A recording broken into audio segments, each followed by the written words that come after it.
Praise the Lord. Praise the Lord. आइए हम वचन में जाने से पहले परमेश्वर से प्रार्थना करेंगे। महान अबा पिता, हम आपको महिमा देते हैं। महान यीशु मसीह, हम आपको महिमा देते हैं। महान पवित्र आत्मा, हम आपको महिमा देते हैं। पिता, हम आज के दिन के लिए धन्यवाद देते हैं जो तू अपने वचनों को हमें देने को जा रहा है। हाँ परमेश्वर, आज जो तू हमसे बातें करेगा, तेरा वचन हमारे जीवन में कार्य करने को पाए। हमें समझ दे, हम पर अनुग्रह कर कि हम तेरे वचनों को समझे, अपने जीवन में अप्लाई करें और यीशु मसीह के स्वभाव में बढ़ते चले जाएं। बिल्कुल 100 गुना फल लाएं, जिससे आपकी महिमा हो और आपका राज्य बढ़ता ही चला जाए। हम आपको महिमा देते हैं। हम अपने आप को आपके हाथों में सौंपते, इस पूरी सभा को, समय को आपके हाथों में सौंप देते हैं और प्रार्थना मांगते धन्यवाद के साथ यीशु मसीह नासरी के नाम से, आमीन। Praise the Lord. परमेश्वर का धन्यवाद हो कि हमारा परमेश्वर प्रेमी परमेश्वर है। हमारा परमेश्वर हमारे लिए कैसा है? हमारा परमेश्वर यहोवा, उसे हम किस रीति से संबोधित करते हैं? कईयों के लिए वो परमेश्वर है, कईयों के लिए वो पिता है, अब्बा है, कईयों के लिए वो मित्र है। बिल्कुल। तो परमेश्वर अपने आप को हम मनुष्यों पर प्रकट करता है। ये उसका स्वभाव है। क्या है ये उसका स्वभाव है? परमेश्वर मनुष्यों पर अपने आप को प्रकट करता है। हम देखेंगे उत्पत्ति 2:7 में,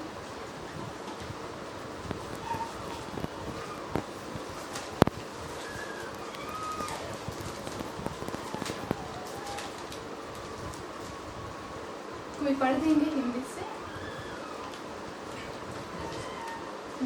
2:7। तब यहोवा परमेश्वर ने आदम को भूमि की मिट्टी से रचा और उसके नथनों में जीवन का श्वास फूंक दिया और आदम जीवित प्राणी बन गया। बिल्कुल। और हम जैसे कि जानते हैं, यहाँ पर वचन बतलाता है कि परमेश्वर ने आदम को रचा। परमेश्वर ने आदम को रचा। आदम को क्या से रचा? भूमि की मिट्टी से रचा। उसने मनुष्य को रचा। मनुष्य को रचा ताकि वो अपने आप को उस पर प्रकट कर सके। उससे पहले परमेश्वर ने किन किन चीज़ों को रचा जो हम सब जानते हैं। जो हम लोगों ने देखा है कि उत्पत्ति में किस प्रकार से परमेश्वर ने पृथ्वी की को रचा, जीव जंतुओं को, आकाश, चंद्रमा, सब जो कुछ है वो सब को रचा और अंत में उसने आदम को रचा। परमेश्वर आदम पर आदम को किस रीति से रचा उसने? आइए हम देखते हैं उत्पत्ति 1:26 में। मैं पढ़ देती हूँ। फिर परमेश्वर ने कहा, हम मनुष्य को अपने स्वरूप के अनुसार अपनी समानता में बनाए। हम यहीं तक देखेंगे। परमेश्वर ने कहा, हम मनुष्य को अपने स्वरूप के अनुसार अपनी समानता में बनाए। मतलब कि in our image, let us make man in our image according to our likeness। परमेश्वर आदम को रचा, उसको किस रीति से रचा? अपने स्वरूप में, अपनी समानता में, अपने स्वरूप में, अपनी समानता में। और परमेश्वर ने आदम को अदन की वाटिका में रखा कि वह वहां पर काम करे और रक्षा करे। तो जब आदम रचा गया, उसके नथनों में जीवन की सांस होगी, तो क्या वो जीवित प्राणी बन गया था?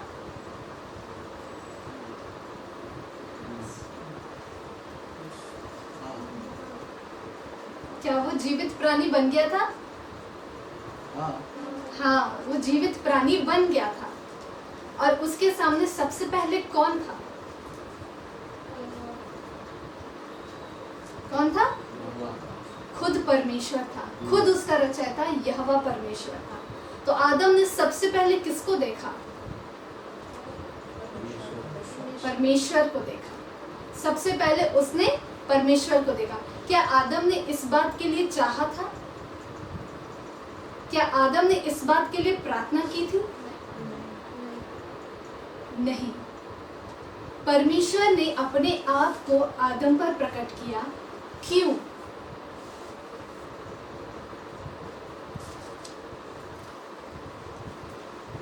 क्यों प्रकट किया? क्या बोल रहे हैं हम? क्या बोल रहे हैं आप? जोर से बोलिए। परमेश्वर ने आदम पर अपने आप को क्यों प्रकट किया? आइए हम जानते हैं एक एग्जाम्पल के द्वारा। हम सब जब छोटे थे, हम सब जब इस दुनिया में आए, हमने सबसे पहले किसको देखा?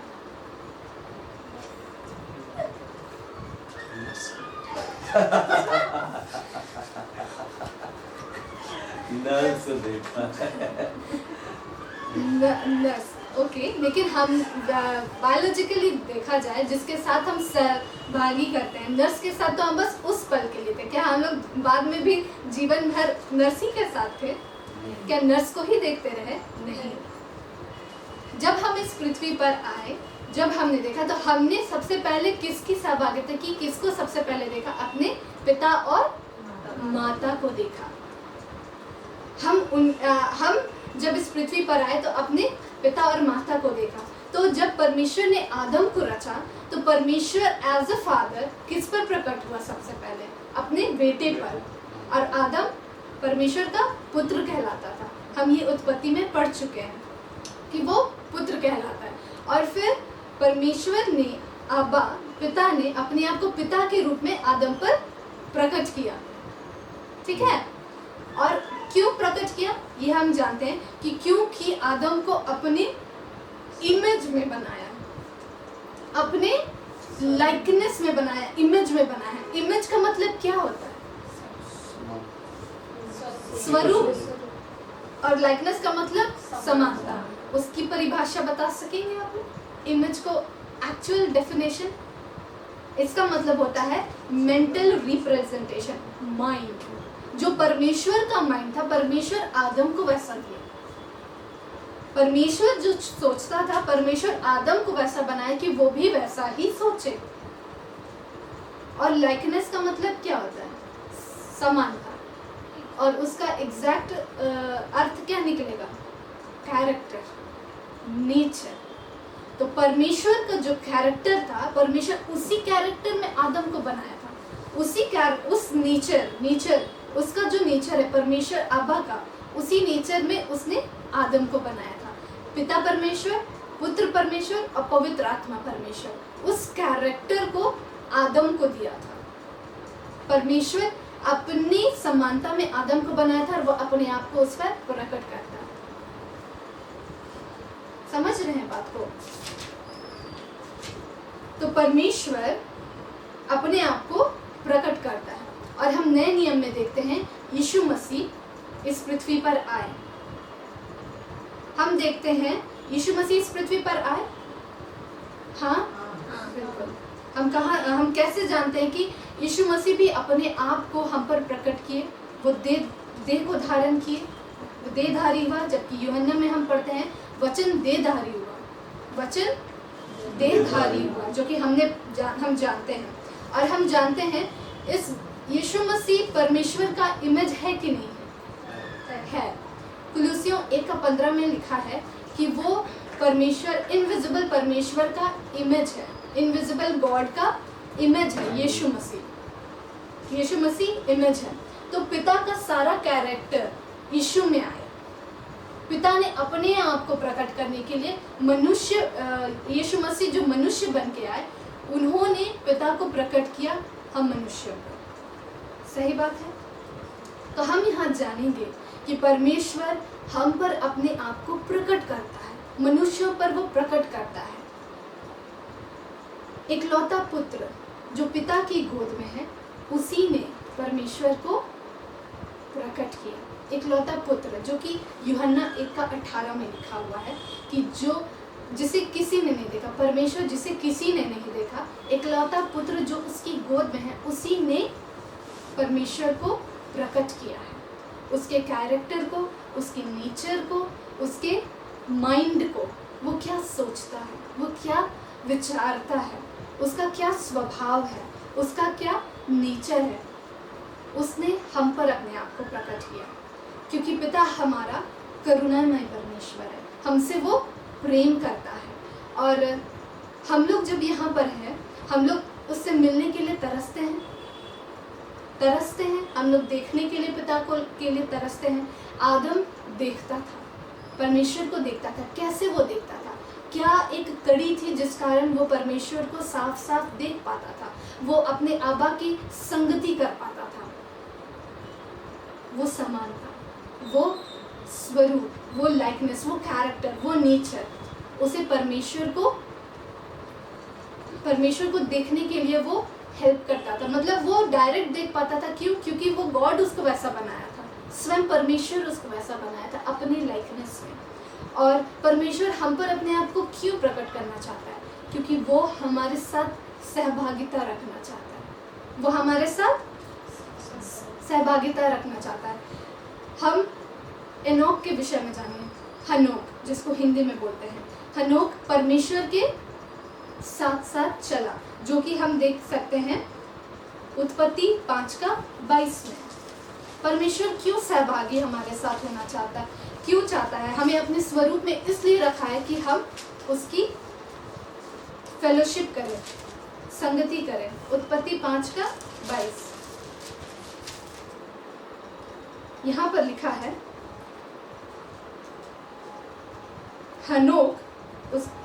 हनोक मतुशले के जन्म के पश्चात के बाद से हनोक 300 वर्ष तक परमेश्वर के साथ साथ चलता रहा। ठीक है, परमेश्वर के साथ साथ चलता रहा। क्या उस समय व्यवस्था आई थी? नहीं आई थी। लेकिन किस रीति से, जो कि हम सुनते हैं, वो चल पाता था? किस कारण से वो चल पाता था? हाँ, किस कारण से? डायरेक्ट। तो डायरेक्ट हम कैसे चलेंगे? विवेक के द्वारा। क्या सही है, क्या गलत है। नोआ भी अपने लोगों के मध्य में धर्मी था, जो कि हम उत्पत्ति 6:9 में पढ़ सकते हैं। ठीक है। और मूसा परमेश्वर के सम्मुख जाता था। मूसा ही है जो यहोवा उसको पर्वत के ऊपर बुलाता था और वो उससे मिलने जाता था, क्योंकि वो पूरी पृथ्वी में सबसे नम्र था। ये उसके विषय में गवाही दिया है पवित्र बाइबल में। ये गवाही दी गई है कि मूसा सबसे नम्र व्यक्ति था। तो परमेश्वर हमारे साथ सहभागिता करना चाहता है, वो हमारे साथ संगति रखना चाहता है। और क्यों रखना चाहता है? क्योंकि वो एक पिता है, वो हमारा पिता है, क्योंकि हम उसके द्वारा जन्माए गए। जिन्होंने यीशु मसीह को उद्धारकर्ता के रूप में स्वीकार किया गया है, वे सब नए सिरे से जन्माए गए हैं, न्यू बॉर्न किए गए हैं। तो वे सब किसके पुत्र कहलाएंगे? किसकी पुत्रियां कहलाएंगे? सब परमेश्वर की कहलाएंगे। और पिता उन पर अपने आप को प्रकट करता है। अब हम जानेंगे इस विषय को लेकर कि हम लोग सब जानते हैं कि हम परमेश्वर के पुत्र और पुत्रियां हैं। तो क्या हमारा सेंस जागा हुआ है कि ये बात हम प्रतिदिन इस बात को सोचते हैं कि हम परमेश्वर के पुत्र और पुत्रियां हैं? क्या हमारा सेंस जागा हुआ है? तो हमें गॉड के फेलोशिप में बने रहने के लिए इस सेंस को जगाना है। हमें गॉड की फेलोशिप में कब रहना है? किस समय रहना है? जब परिस्थिति आती है तो उस समय हमें रहना है, या जब परिस्थिति नहीं आती है उस समय हमें रहना है, या हमें हर परिस्थिति में रहना है? हर परिस्थिति में हमें रहना है। क्या हमें दिन में एक बार रहना है, या फिर सुबह से लेकर शाम तक, जब तक हम ना सो जाए तब तक हमें ये सेंस में जानना है कि मैं परमेश्वर की उपस्थिति में, हम उसकी संगति कर रहे हैं। हमें अपने सेंस को जगाना है। बाइबल हमें बतलाती है भजन संहिता 9:17 में,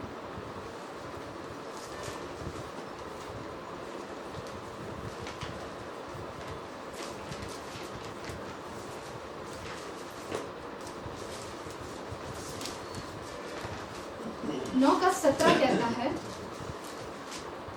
दुष्ट अधोलोक में लौट जाएंगे तथा वे सब जातियां भी जो परमेश्वर को भूल जाती है। इंग्लिश में लिखा है, wicked shall be turned into hell and all the nations that forget God। जो परमेश्वर को भूल जाता है, जो परमेश्वर ये सेंस नहीं जगा पाता है, ये सेंस नहीं सोच पाता है, ये उसका विवेक नहीं गवाही देता है कि हम परमेश्वर के बेटे बेटियां हैं। जैसे आदम परमेश्वर की उपस्थिति में रहता था, परमेश्वर अपने आप को उस पर प्रकट करता है।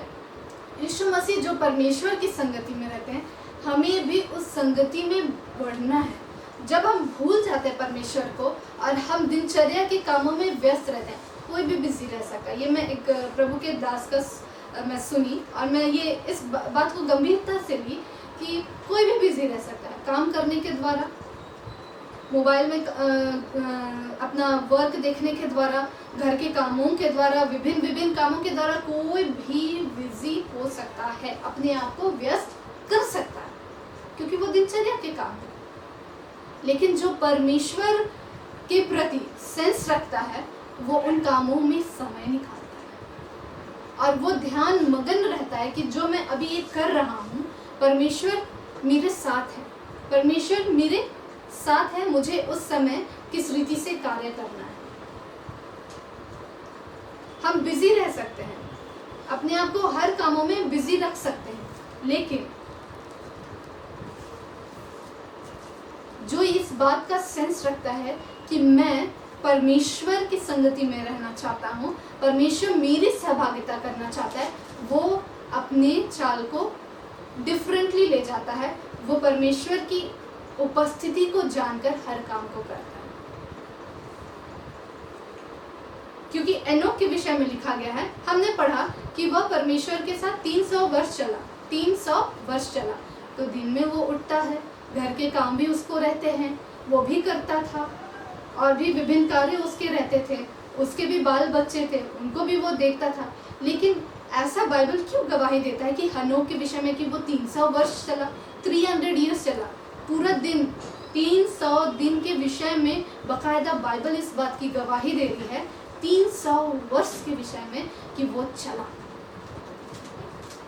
वो काम भी करता था, पर वो परमेश्वर की संगति में रहता था। वो बच्चों को भी देखता था, वो परमेश्वर की संगति करता था। वो और भी विभिन्न कार्य करता था, वो परमेश्वर की संगति करता था। वो जुड़ा रहता था। हम जुड़े रहते हैं, हमारा ध्यान, हमारा मन, हमारा विचार कई बार डिस्ट्रैक्ट होता है, कई बार हमारा डिस्ट्रैक्शन होता है। तो इस चीज़ को हमें समझना, हमारे सेंस को जगाना है कि हमें परमेश्वर की आवश्यकता है। परमेश्वर जब आदम को बना रहा था, परमेश्वर ने आदम के बारे में सोचा कि इसे क्या आवश्यकता है। सबसे पहले उसकी आवश्यकता है। उसने पहले जीव जंतु को नहीं लाया, उसने हेवा को ला के नहीं रखा, उसने अदन की वाटिका का वो रूप नहीं दिखलाया, उसने स्वर्ग का दर्शन नहीं दिखलाया, उसे स्वर्ग नहीं दिखलाया, लेकिन सबसे पहले वहाँ खुद वो खड़ा था। स्वयं यहोवा परमेश्वर वो खुद खड़ा था। उसको पता था कि आदम को सबसे ज़्यादा जिसकी आवश्यकता है वो खुद वो है, परमेश्वर। हमें परमेश्वर की आवश्यकता है। ये बेनीहिन, पास्टर बेनीहिन बोलते हैं, वी नीड गॉड। हमें परमेश्वर की आवश्यकता है। गॉड को हमारी आवश्यकता नहीं है, हमें आवश्यकता है। वही हमारा जीवन है।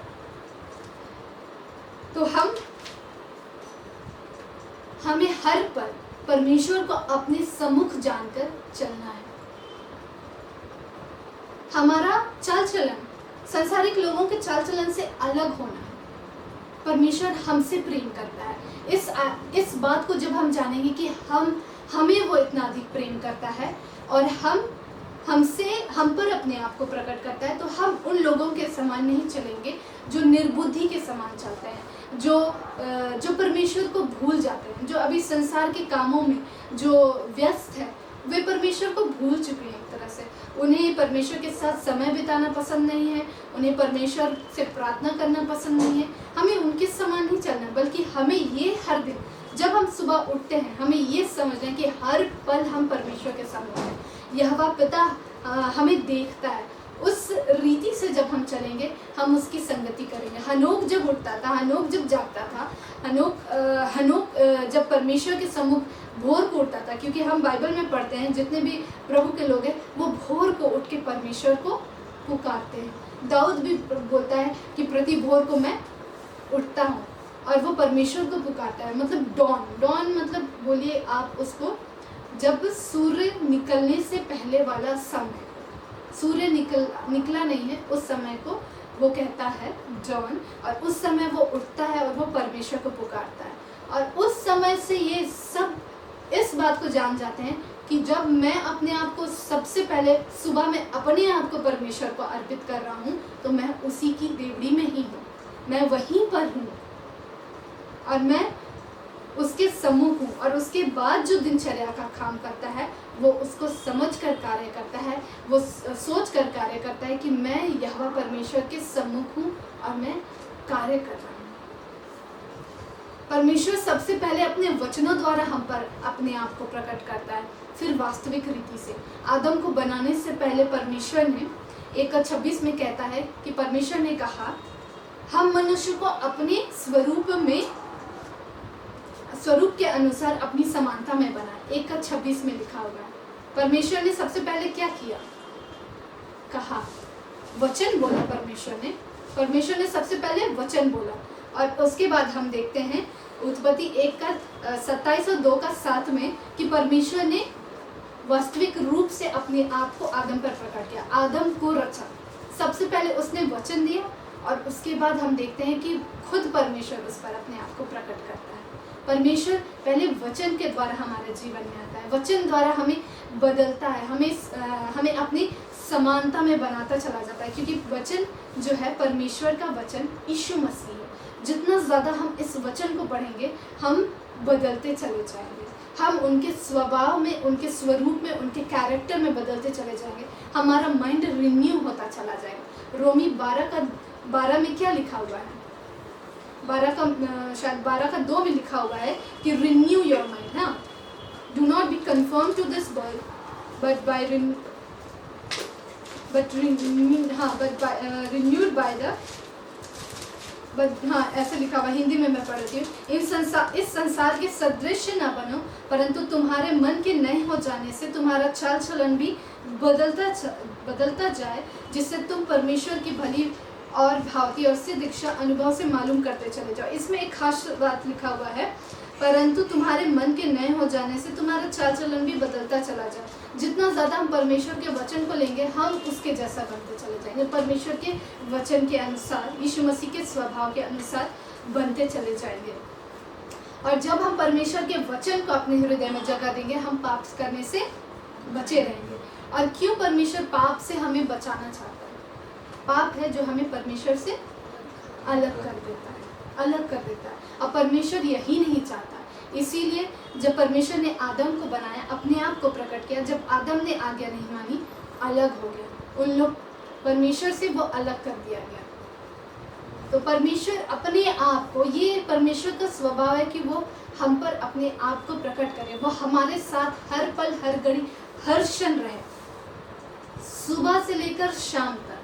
परमेश्वर हमारे साथ रहना चाहता है, वो अपने आप को हम पर प्रकट करना चाहता है, क्योंकि वो हमसे प्रेम करता है। पिता अपने बच्चे के साथ रहना चाहता है कि नहीं? आपके माता पिता आपके साथ रहना चाहते हैं कि नहीं? रहना चाहते हैं। जब संसारिक माता पिता हमारे साथ रहना चाहते हैं, चाहे किसी भी रीति से हो, चाहे उनका स्वभाव कैसा हो, हमारा स्वभाव कैसा हो, वो जब हमारे साथ रहना चाहते हैं तो हमारा स्वर्गीय पिता उससे बढ़कर हमारे साथ रहना चाहता है कि नहीं? इस बात से समझिए, जब संसारिक पिता, ये रिलेशनशिप क्यों जुड़ा है? माता पिता बच्चों के साथ रहना क्यों पसंद करते हैं? क्योंकि ये आबा पिता ने जब आदम को बनाया, ये रिलेशनशिप, ये गुण बोला जाए, ये गुण परमेश्वर ने दिए। नहीं तो माता पिता और बच्चे अलग रहते। लेकिन परमेश्वर का ये स्वभाव है, वही मनुष्य को उन्होंने सिखलाया। जब संसारिक माता पिता हमारे साथ रहते हैं, आपने कभी गौर किया क्यों ये फैमिली है, क्यों ऐसे पिता माता बच्चे साथ में रहते हैं, क्यों रहते हैं, कैसे आया, कहाँ से आया? ये परमेश्वर ने आदम को सिखलाया। आदम ने देखा कि पिता मेरे साथ रहता है, हर पल हर घड़ी हर क्षण रहता है, वही उसने सिखलाया, वही उसके बाद जनरेशन्स में आती चली गई, परमेश्वर ने सिखलाया। तो जब संसारिक माता पिता हमारे साथ रहना चाहते हैं, पिता हमारे साथ रहना चाहता है, और एक बुद्धिमान व्यक्ति का सेंस हमेशा ये रहता है कि वो परमेश्वर के सम्मुख है। बुद्धिमान व्यक्ति, यदि हम मूर्ख हैं हम परमेश्वर को भूल जाएंगे, यदि हम मूर्ख हैं हम हर परिस्थिति में परमेश्वर को भूल जाएंगे, और हम जैसे लॉट ऑफ वर्क आ जाते हैं, काम आ जाते हैं, घर में पार्टियां होती हैं तो बहुत लोग आ रहे हैं, 20-25 लोग आ रहे हैं, तो आप फ्रस्ट्रेट करने लगते हैं क्योंकि आप ही काम कर रहे हैं। उस समय आप परमेश्वर को भूल जाएंगे और उस स्वभाव को आप अपना लेंगे जो इस संसार का है। जब फ्रस्ट्रेशन आने लगता है, जब आपके ऊपर ओवरलोड होने लगता है, तब आप इस संसार के स्वभाव को अपनाने लगते हैं, परमेश्वर को भूल जाते हैं। लेकिन जब हमारा सेंस जागा रहेगा, हम जानेंगे कि हम परमेश्वर के सम्मुख रहते हैं, हमारा हर एक चाल चलन वैसा रहेगा कि हम परमेश्वर के सम्मुख है और उचित रीति से हम चलेंगे। और परमेश्वर हमारे साथ रहना पसंद करता है। ये हम कैसे जानेंगे? आदम से जानेंगे, परमेश्वर और आदम के रिलेशनशिप से, जब उसने पाप नहीं किया था। और परमेश्वर हम पर अपने आप को क्यों प्रकट करता है, कि अपने आप को क्यों प्रकट करता है? परमेश्वर ने जब आदम को बनाया तो क्यों बनाया? परमेश्वर कौन है? प्रेम है। परमेश्वर अति करुणामय है, परमेश्वर अति दयालु है, परमेश्वर अति अनुग्रहकारी है। कैसे जाने? जब उसने मनुष्य को बनाया, अपने प्रेम को उस पर प्रकट किया, अपना सारा प्रेम प्रकट करने के लिए, अपना अनुग्रह प्रकट करने के लिए, अपनी दया प्रकट करने के लिए, अपनी कृपा प्रकट करने के लिए उसने हमें बनाया, क्योंकि वो पिता है। हम अपने माता पिता को ही देखकर ये इस बात को सीखे। मैं पास्टर बेनी हेन का सुनती हूँ और वो बतलाते हैं बहुत अच्छा कि मैं अपनी बेटी को क्या मैं डांटूंगा, मैं उसे पनिश करूंगा, मतलब जल्लाद टाइप से बिहेव करूंगा? बिल्कुल नहीं, बल्कि मैं उसे समझाऊंगा, सिखलाऊंगा और प्यार से समझाऊंगा। तो जब मैं उसके साथ हार्शली बिहेव नहीं कर सकता हूँ और उसे बचाने के लिए, उसे सिखलाने के लिए मैं बहुत प्रयास कर सकता हूँ, तो मेरा स्वर्गीय पिता क्यों नहीं कर सकता? My Lord Jesus, my master will, वो क्यों नहीं कर सकते हैं? इस तरह से वो कहते हैं। तो जब हमारे माता पिता ने जब हम जब इस पृथ्वी पर आए, परमेश्वर ने हमें भेजा, तो वे अपना सारा प्रेम हम पर प्रकट किए। हमसे गलती हो जाती थी तो हमें वो क्षमा करते थे, हमें सिखलाते थे अपना सारा प्रेम। वो जो पहले किसी को नहीं दिखलाए होंगे, उससे पहले वो किसी को नहीं दिखलाए होंगे, नहीं जाने होंगे, क्योंकि उससे पहले वो यूथ थे। और लेकिन जब माँ बाप बने तो उन्होंने अपना प्रेम दिखलाना आरंभ किया, उन्होंने केयर, सुरक्षा देना आरंभ किया। वो जाने कि हाँ, हम सुरक्षा दे सकते हैं, मतलब हम जाने कि हमारे माता पिता हमसे ऐसा प्रेम करते हैं, हर एक सुविधा हमें दे रहे हैं। तो हमारा स्वर्गीय पिता भी अपने सारे प्रेम को, जो इटर्नल लव है, इटर्नल करुणा है उनकी, मतलब अनंत करुणा है, अनंत अनुग्रह है, अनंत दया है, वो हम पर प्रकट करे। इसलिए उसने अपने आप को अपनी समानता और अपने स्वरूप में हमें रचा है कि हम जाने हमारा आबा पिता कैसा है। हम अपने जीवन में जब भी किसी परिस्थिति में रहते हैं, हम उसके सम्मुख जाएं, क्योंकि वो चाहता है कि वो हम पर अपने आप को प्रकट करे, हम पर अपने स्वभाव को प्रकट करे। और हम जब वचन को पढ़ते हैं, हम परमेश्वर के जैसा बनते हैं, यीशु मसीह के स्वभाव में बनते चले जाते हैं। और हमें मदद कौन करता है यीशु मसीह के स्वभाव में बदलने के लिए, उसके इमेज में बदलने के लिए? बोलिए। बिल्कुल, उस एक आत्मा के द्वारा हम अनसंस करके बदलते जाते हैं, ग्लोरी टू ग्लोरी में बदलते जाते हैं, ग्लोरी टू ग्लोरी में हम बदलते जाते हैं। In the image of God, Holi spirit हमें बदलते हैं ताकि हमारी सहभागिता और निकटता से होने पाए, फिर हम परमेश्वर के निकट जा पाते हैं। हम मनुष्य लोगों की एक आदत है, बड़ी ही अजीब आदत है कि हम जब कोई परिस्थिति आती है उसमें बड़े जल्दी पैनिक हो जाते हैं, बड़े जल्दी एकदम बहुत जल्दी पैनिक को बोला जाए घबरा जाते हैं, घबरा जाना, बहुत जल्दी घबरा जाना। और हम परमेश्वर को उस समय स्मरण करते हैं जब दुख आता है तो बहुत आदर आ जाता है, बहुत सम्मान आ जाता है, ग्रेट रिस्पेक्ट आ जाता है। बिल्कुल ये बड़ा ही ऑटोमेटिक बटन है, पता नहीं ये मनुष्यों में एकदम ऑटोमेटिक बटन है। जैसे कोई विपरीत परिस्थिति आई जिसकी कामना हमने नहीं की है, एकदम नहीं सोचा है, और कुछ ऐसा परिस्थिति ऑटोमेटिकली हम घुटने पे आ जाते हैं, ऑटोमेटिकली हम परमेश्वर को पुकारने लगते हैं। आराधना करना, हम जब परमेश्वर के सम्मुख जाते हैं और हम जब इस रीति से चलते हैं ना, जो अभी हमने सुना, हम अपने जीवन को, हम अपने हर दिन से लेकर सुबह से लेकर शाम तक इस बात को सेंस में जगाए रखना कि हम परमेश्वर के सम्मुख है, मैं सीधी रीति से बोलूँगी, मैं सीधी रीति से चलूँगी। ये हमारी आत्मिक सेवा है, हम आराधना करते हैं एक तरह से परमेश्वर की, ये हमारा वर्शिप है, दिस इज आवर वर्शिप। और जब हम ऐसे जीते हैं, इस रीति से जीते हैं, हम इस रीति से आराधना करते हैं। आराधना गीतों के द्वारा भी होती है, लेकिन एक आराधना ये है आत्मिक सेवा, ये है वर्शिप हमारा जीना। जब हम इस रीति से प्रतिदिन जीते हैं तो हमें केवल विपरीत परिस्थिति में घुटने पे नहीं आना, और आराधना करना आत्मा और सच्चाई से। कैसे? जब हम इन सब को सेंस को जगाएंगे कि हमें आज चलना है। आज क्या तारीख है? 9 जुलाई। बिल्कुल 9 जुलाई है, तो 9 जुलाई को हमें चलना है, और 10 जुलाई को हमें भी चलना है। बिल्कुल 9 जुलाई को चलना है। 9 जुलाई क्या 1 घंटे के लिए, 2 घंटे के लिए, 3 घंटे के लिए नहीं।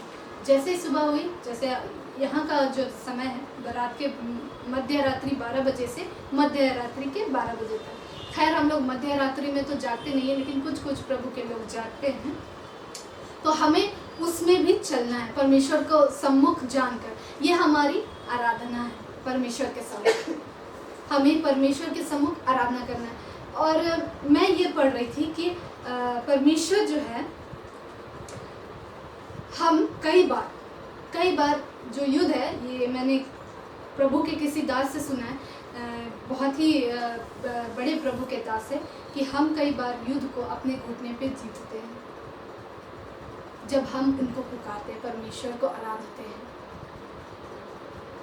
हम पर परमेश्वर प्रकट होना चाहता है एज अ फादर। हर दिन हमारे माता पिता हमारे सम्मुख आते हैं कि नहीं? आते हैं कि नहीं? आज दिखलाई दिए, 1 महीना बाद वो कमरे में बंद रहेंगे, फिर उसके बाद 1 महीना के बाद दर्शन देंगे। ऐसा हुआ है? ऐसा कभी हुआ है? नहीं हुआ है ना। वो हर दिन हमारे सम्मुख आते हैं। जब हमारे संसारिक माता पिता हमारे सम्मुख अपने आप को प्रकट करते हैं, तो हमारा स्वर्गीय पिता उससे कहीं बढ़कर हम पर अपने आप को प्रकट करना चाहता है, यदि हम अपने सेंस को खोलें। अगर हम बंद रखेंगे अपनी बुद्धि, हम उनको नहीं देख पाएंगे। लेकिन जब हम अपनी बुद्धि को खोलेंगे, परमेश्वर हम आपको देखना चाहते हैं, मेरी बुद्धि वैसे खुली नहीं है, अनुग्रह करिए कि मैं अपनी बुद्धि खोलूं। आप इस बात को, इस निर्बलता को सामने रखेंगे, परमेश्वर प्रकट करना आरंभ करेंगे। मैं अपने जीवन के बारे में बतलाती हूँ कि एक समय था जब यहाँ लॉकडाउन चल रहा था, 2019 की बात है। लॉकडाउन था, यहाँ सभाएं नहीं होती थी, तो ज़्यादा से ज़्यादा समय मैं प्रभु को बोलती थी, प्रभु एक लालसा होना, आपका वचन मुझे समझ में नहीं आता है प्रभु, आपका याद नहीं होता है, मुझे प्रचार के लिए खड़ा होना है, लेकिन मैं कैसे हूँ? तो परमेश्वर को मैंने अपनी निर्बलता बतलाया, और उस दौरान में परमेश्वर अनुग्रह किया कि मैं वचनों को पढ़ती रही, मेडिटेट की, स्टडी की। परमेश्वर अपने आप को प्रकट करता चला गया, सिखलाता चला गया, ये ऐसे है। जब मैंने अपने बुद्धि और सेंस को जगाया कि मुझे ये करना है, तो परमेश्वर को सारी महिमा कि वो हम पर अपने आप को प्रकट करता है। क्यों करता है? क्योंकि यिर्मयाह 31:3 में कहता है कि मैं तुझसे सदा से प्रेम रखता आया हूँ। और ये सदा क्या होता है? सदा क्या होता है? हमेशा होता है। इंग्लिश में क्या बोला जाए? फॉरएवर। तो फॉरएवर कब होता है? ऑलवेज, हमेशा। मतलब फॉरएवर, उसका कोई टाइम है नहीं है। जब हम माता के गर्भ में थे, परमेश्वर ने हमें जाना, हमसे प्रेम किया। तो जब हम इस जीवन में जी रहे हैं तो हमें अपना सेंस को जगाना है या बंद रख के चलना है? जगाना। सेंस को जगाना है कि बंद रख के चलना है? जगाना है। तो हम इस सेंस को कैसे जगाना है? वचन पढ़ने से, ठीक है, इस बात को जानने से कि हम परमेश्वर के बेटे बेटियां, वो हम उसके सम्मुख हैं, वो हमें देख रहा है, राइट। ऐसे हमें सेंस को जगाते हुए प्रतिदिन करना है कि परमेश्वर हमें देख रहा है। तो हम क्या करेंगे? इससे हम क्या करेंगे? इससे मेरा जीवन में क्या बदलाव आएगा? क्या लाभ होगा?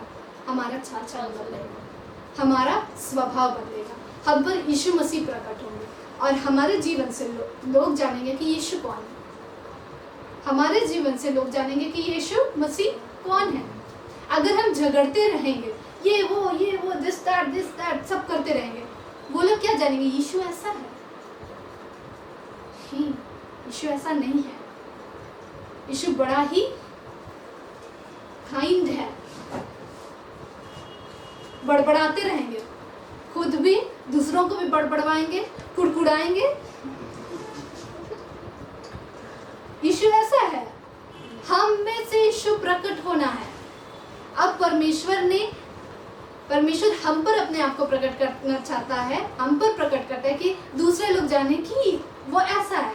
तो यीशु क्या परमेश्वर बड़बड़ाता है, बड़बड़वाता है दूसरों को, कुड़कुड़ाता है, झगड़ा करता है? तुम ऐसा, तुम पहले कहने बताई। अरे हम बता रहे, तुम नहीं सुनी तो पहले ना बोले, जोर से बोलना चाहिए था ना, ये बोले, ऐसे बोलना चाहिए था ना। तो बताइए यीशु ऐसा है? बिल्कुल नहीं। तुम मेरे को क्यों मारा? तुम मेरे को मार लो। ऐसा मारा मारी करता है यीशु मसीह। चल हट, ऐसे बोलता है यीशु मसीह। ये बहुत सुनती हूँ मैं, यहाँ के लोग भगसार के। क्या मतलब है इसका भगसार के? यीशु मसीह ऐसा है।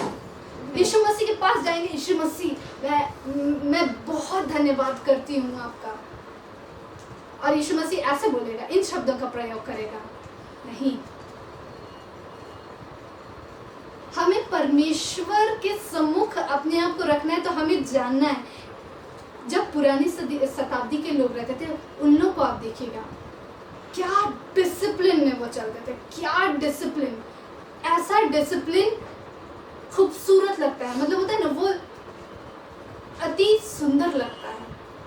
बोलने का तरीका, कब बोलना है, कब नहीं बोलना है, कब चुप रहना है, कैसे बोलना है, किसके सामने कैसे बोलना है, वो डिसिप्लिन आज के जनरेशन में वो दिखलाई नहीं देता। आज इतने सारे फ्रेंड्स है, तो फ्रेंड्स लोग में इतनी सारी बातें होती है, बीप बीप बीप बुलाते हैं, बीप बीप करके बुलाते हैं, और जो मन चाहे वो बोलते रहते हैं। यीशु मसीह को प्रकट करना है। यीशु मसीह ऑब्वियसली प्रेम करते, बालकों से वो प्रेम करते, वो गोद में उठा लेते, चूमते हैं, बच्चों को ब्लेस करते हैं। ऐसे ऐसे ऐसे मारा पीटी वो करते नहीं रहते हैं, ऐसे करके मार दिए, झट से मार दिए किसी को भी मजाक में। तो ये चीज़ हमें हमारे जीवन में देखना है, हमें समझना है कि यीशु मसीह को हमारे जीवन से प्रकट होना है। तो ये सेंस हमें जगाना है। हम परमेश्वर के बेटे और बेटियां, यीशु मसीह आने वाला है, तो वो किनको लेने के लिए आने वाला है? जो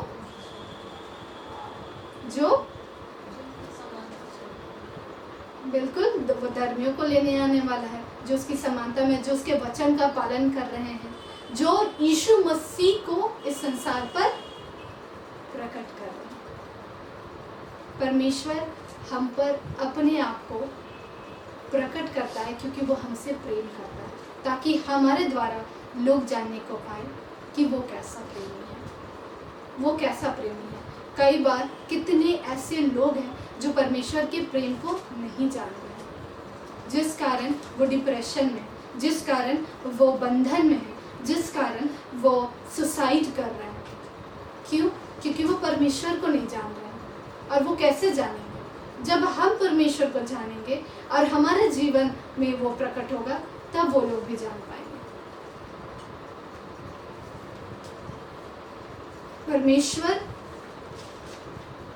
हमसे प्रेम करता है और चाहता है कि हम में से हर एक अब जाग जाए।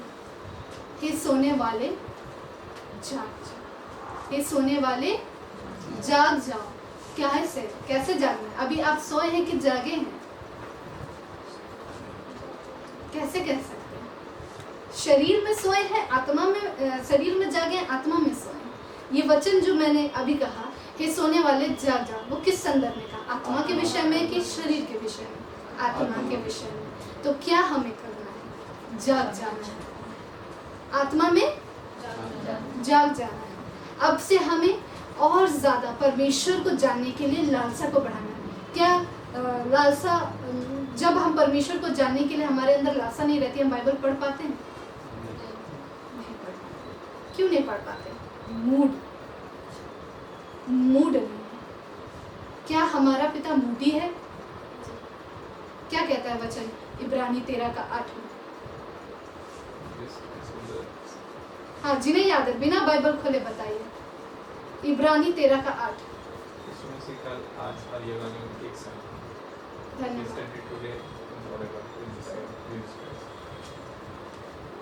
यानी कि वो भाई पढ़ रहा है बाइबल, उसे वचन स्मरण है। उसने इस बात को सेंस को जगाया कि मुझे ये वचन को स्मरण रखना है, ये वचन बहुत इंपॉर्टेंट है। क्या हमारे लिए ऐसा इंपॉर्टेंस दिखलाई देता है? हम फिजिक्स पढ़ते हैं, मैथ्स पढ़ते हैं, उसका फॉर्मूला हमारे लिए इंपॉर्टेंट है, वो दिमाग में रहे, बाकी बातें वचन दिमाग में रहे नहीं थे। इब्रानी 13:8 में लिखा हुआ है, जैसे भाई ने बताया, कि यीशु मसीह सदा एक सा है। Jesus Christ is the same yesterday today forever, है ना? वो सेम है, वो एक सा है, तो उसका मूड नहीं बदलता। वो चाहता है हमसे प्रेम करे, तो वो प्रेम करता है, चाहे हम उसके वचन में नहीं चल रहे हैं, चाहे चल रहे हैं। तो हमें भी वैसा बनते चले जाना है। परमेश्वर हम पर अपने आप को प्रकट करना चाहता है। जब हम उसके स्वरूप और समानता को एक्सेप्ट करना, अपने जीवन में अप्लाई करना आरंभ कर देंगे, वो प्रकट करना अपने आप को आरंभ कर देगा। जब हम एक्सेप्ट करेंगे, एक्सेप्ट मतलब स्वीकार करेंगे, हमारा विल स्वीकार करेगा कि हाँ, मुझे उसके समानता स्वरूप में बढ़ना है, क्योंकि वो मेरे साथ रहना चाहता है, वो मुझसे प्रेम करता है, वो मेरा पिता है। तब वो हमारे जीवन में अपने आप को प्रकट करना आरंभ करता चला जाएगा, क्योंकि वो हमसे प्रेम करता है। तो हमें अब से जाग जाना, हमारे सेंस को अब जगा देना है कि हमें वचनों के अनुसार चलना है, और परमेश्वर हमारे सम्मुख है, और हम परमेश्वर को अपने जीवन में और निकटता से जान पाएंगे। हम लोग परमेश्वर से प्रेम करते हैं कि नहीं? सब करते हैं। तो वचन क्या कहता है? यदि तुम मुझसे प्रेम करते हो तो मेरी आज्ञा को मानो। बिल्कुल, जैसा बैल पिता से प्रेम करता है, बिल्कुल हम उसकी आज्ञाओं को मानेंगे। ये सेंस की बात है। निर्बुद्धियों के समान अब हमें नहीं चलना। अब हमारे पास वो समय नहीं रह गया कि हम 10 साल के बाद सीखेंगे, ठीक है? अब हमें सेंस को जगाना है कि हम परमेश्वर के सम्मुख है। राइट नाउ, इस घड़ी भी हम परमेश्वर के सम्मुख हैं। हमें इस सेंस को अब जगा देना है। निर्बुद्धियों के समान हमें अब नहीं चलना है, और ना ही संसार के लोगों के अनुसार हमारा चाल चलन होना है। अब हमारे पास वो समय नहीं कि 10 साल, 20 साल, 35 साल, 50 साल के बाद हम सीखेंगे। अब हमारे पास वो समय नहीं है, हमारे पास अब है वो समय। आज है वो समय, अभी है वो समय, आज का दिन। तो आइए हम इन सारे वचनों के लिए परमेश्वर को धन्यवाद दें। वो हमसे प्रेम करता है और उसका मनुष्य पर प्रकट होना हमारे लिए उत्तम था, हमारी भलाई के लिए था। तो इन सारे बातों के लिए हम परमेश्वर को धन्यवाद देते हैं। पिता, हम आपको महिमा देते हैं, हम आदर देते हैं, सम्मान देते हैं कि तूने हमसे सदा काल से प्रेम रखा है और तू अपने स्वभाव की रीति से हम पर प्रकट होता है। हम धन्यवाद देते हैं पिता, तूने अपने वचन में बतलाया कि तू आदम पर प्रकट होता था। तूने आदम को अपनी समानता में, अपने स्वरूप में बनाया और आज हम आपकी समानता में, आपके स्वरूप में रचे गए हैं कि हम हर पल, हर घड़ी, हर क्षण आपकी सहभागिता करें, आपके फेलोशिप में रहें। हाँ पिता, कई बार हमारे सेंस इस बात में भूल जाते, इस बात को भूल जाते हैं, पर आबा हम पर अनुग्रह कर कि अब से हमारा सेंस जाग जाए, अब से हम आपकी उपस्थिति का आदर करने पाए, अब से हम आपकी उपस्थिति को गंभीरता से लेने पाए, आपकी उपस्थिति में वचन पर चलना, इस बात के लिए हम गंभीर हो जाने पाए, आपके वचन पर चलना, इस बात के लिए हम गंभीर हो जाने पाए कि हाँ परमेश्वर, आपकी जो योजना हमारे जीवन से है, इस कलीसिया से है, इस पृथ्वी पर है, वो फुलफिल होने पाए, वो पूरी रीति से पूर्ण होने पाए और हमारे जीवनों से आबा पिता आप प्रकट होने पाए, यीशु मसीह आप प्रकट होने पाए कि हर एक जो इस पृथ्वी पर है, जो आपको नहीं जानते हैं, जो आपको ढूंढ रहे हैं, वो हमसे आपको जानने को पाए, हमारे जीवनों से आपको जानने पाए और वे आपके निकट आने पाए, वे उद्धार पाने पाए। हम आपको महिमा देते हैं, हमारी निर्बलताओं को हम आपके सम्मुख सरेंडर करते हैं, समर्पित करते हैं प्रभु। बिल्कुल आज से, बल्कि इसी घड़ी से हम आपकी उपस्थिति में चलना सीखते चले जाए, बिल्कुल उसमें गंभीर होते चले जाए, मैच्योर होते चले जाए, परिपक्व होते चले जाए, हमारी ज्ञान इंद्रियां परिपक्व होती चली जाए। हम आपको महिमा देते हैं, हम आपको आदर देते हैं। यदि हम कहीं भी इमेच्योर है, हम उस इमेच्योरिटी के लिए क्षमा मांगते हैं और उसे हम आपको देते हैं। यह वह पिता यीशु मसीह पवित्र आत्मा उस इमेच्योरिटी को हम बिल्कुल खारिज करते हैं यीशु के नाम में और आपके हाथों में हम अपने आप को सौंपते हैं। आज से हम परिपक्वता में बढ़ते चले जाए कि हम आपकी महिमा करें और बहुतायत का फल लाए। हम आदर, महिमा, प्रशंसा आपको देते हैं पिता। प्रार्थना हम धन्यवाद के साथ मांगते हैं यीशु मसीह के नाम से, आमीन।